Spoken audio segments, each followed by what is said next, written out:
ইসলামের আলোকে দাম্পত্য জীবন পার্ট 1। বিষয়: দাম্পত্য জীবন কি শুধু দায়িত্ব? আসসালামু আলাইকুম ওয়া রাহমাতুল্লাহ। দাম্পত্য জীবন অনেকের কাছে এটা শুধু দায়িত্ব, চাপ, ঝামেলা। কিন্তু প্রশ্ন হল, ইসলামের চোখে দাম্পত্য জীবন আসলে কি? শুধু দায়িত্ব নাকি এর চেয়েও বেশি কিছু?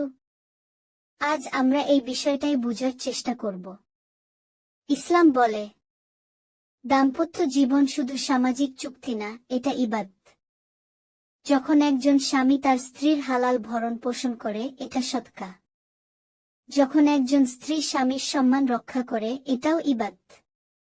নবীজি বলেছেন, স্বামী স্ত্রীর বৈধ সম্পর্কেও সওয়াব রয়েছে। ভাবুন একবার, সংসারের ছোট ছোট কাজ যদি আল্লাহর সন্তুষ্টির নিয়তে করা হয়, তাহলে পুরো সংসারটাই ইবাদতে পরিণত হয়। কিন্তু আমরা কি করি? রাগ হলে কথা বন্ধ, ভুল হলে ক্ষমা নেই, অভিযোগ আছে, কৃতজ্ঞতা নেই। ফলে দাম্পত্য জীবন হয়ে যায় বোঝা। ইসলাম কখনো এমন সংসার চায় না যেখানে দুজন মানুষ একসাথে থেকেও মানসিকভাবে দূরে থাকে। সমাধান কোথায়? সমাধান হলো নিয়ত ঠিক করা।